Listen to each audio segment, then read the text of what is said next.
Assalamualaikum warahmatullahi wabarakatuh. Perkenalkan, saya Tegar Maulana Al-Qadri dengan nomor NPM 210826070. Di sini saya akan menjelaskan materi dari mindmap saya yang berjudul gangguan depresi. Untuk gangguan depresi, di sini kita akan membahas definisinya terlebih dahulu. Untuk depresi sendiri itu adalah gangguan dari suasana hati atau biasa kita sebut dengan mood, di mana itu dia mempengaruhi pola pikir, kemudian perasaan, dan juga aktivitas kita sehari-hari. Dan di mana untuk penegakan diagnosa dari gangguan depresi sendiri, itu harus sudah dijumpai 2 minggu pada pasien tersebut untuk gejala depresinya. Nah, untuk prevalensinya sendiri itu biasanya lebih banyak pada perempuan dibandingkan dengan laki-laki dari terjangkitnya gangguan depresi. Nah, untuk etiologinya sendiri itu akan terbagi tiga, itu ada faktor biologis, faktor genetik, dan juga faktor psikososial. Faktor biologis sendiri itu sebenarnya didukung oleh banyak hormon, mulai dari serotonin, dopamin, norepinefrin.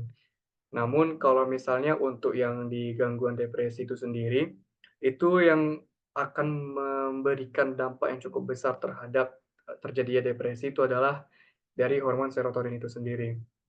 Dikarenakan itu diperlukan nanti pengobatan berupa SSRI, itu dia serotonin reuptake inhibitor. Nah, untuk yang faktor genetiknya sendiri itu dia biasanya dipengaruhi oleh keadaan di lingkungan sekitarnya ataupun lingkungan keluarganya itu dia mendapatkan atau orang tuanya itu ada gangguan dari gangguan jiwa juga yang berdampak kepada anaknya. Untuk faktor psikososialnya sendiri itu didapatkan dari gabungan dari genetik dan juga dari yang lingkungannya. Nah, kalau misalnya yang dari bagian genetik dan juga bagian environmentalnya itu dia bergabung, maka itu dia akan mendukung terjadinya gangguan depresi tadi. Nah, di sini kita lanjut ke bagian gambaran klinis. Nah, di gambaran klinis ini didapatkan adanya si GCAPS. Nah, untuk si GCAPS itu sendiri, S-nya itu adalah sleep. Jadi pada orang yang gangguan depresi itu dia akan mengalami gangguan tidur. Kemudian ada I, yaitu I-nya itu adalah interest. Jadi pada orang yang gangguan depresi dia akan hilang ketertarikan ataupun hilang minat. Jadi dia nggak semangat untuk melakukan suatu aktivitas apapun. Kemudian ada G itu guilty. Jadi dia sering merasa bersalah.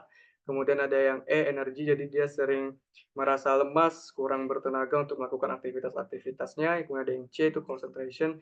Jadi orang yang gangguan depresi itu sulit untuk konsentrasi melakukan suatu kegiatan dan sulit untuk fokus. Kemudian ada A, appetite, jadi mereka tuh juga cenderung untuk terjadi penurunan selera makan. Kemudian ada yang P, psychomotor retardations, itu ada gangguan dari penurunan motoriknya. Dan ada susah itu dia kalau dibiarkan lama kelamaan dia akan berkemungkinan untuk bunuh diri.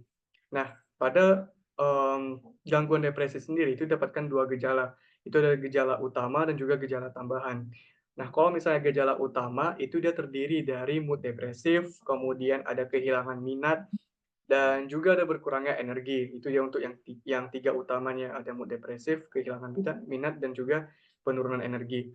Nah, kalau misalnya untuk gejala tambahannya sendiri, itu dia terdapat konsentrasi yang menurun, kemudian ada gangguan tidur, ada nafsu makan yang berkurang, kemudian ada gagasan untuk perbuatan yang membahayakan diri dan pandangan masa depan yang suram. Nah, jadi kalau misalnya dari gejala utama dan gejala tambahan itu sudah didapatkan, maka kita akan lanjut ke kriteria diagnosis. Nah, untuk kriteria diagnosisnya itu ada berdasarkan PPDGJ. Nah, berdasarkan PPDGJ 3, itu dia ada 4 kriteria diagnosis. Ada episode depresi ringan, ada depresi sedang, ada episode depresi berat tanpa gejala psikotik, dan juga ada depresi berat dengan gejala psikotik. Nah, kalau misalnya yang episode ringan itu didapatkan dua gejala utama tadi ditambah dengan dua gejala tambahan tadi dalam waktu 2 minggu. Kalau misalnya depresi yang sedang itu dia dua gejala utama ditambahkan dengan tiga gejala tambahan dalam 2 minggu. Kalau misalnya episode depresi berat tanpa gejala psikotik, nah itu dia biasanya terdapat tiga gejala utama dan juga ada 4 gejala utama dalam waktu 2 minggu. Nah, sedangkan kalau yang dengan gejala psikotik itu diserta juga dengan gejala psikotik, misalnya kayak ada waham, ada halusinasi, ataupun ada juga stupor. Nah, kemudian untuk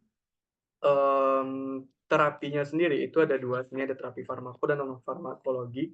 Untuk yang farmako itu dia ada antidepresan, terdiri dari tricyclic, itu dia ada amitriptilin 25 miligram 3 kali 1, dan SSRI itu dia, sertralin 50 miligram 1 kali 1.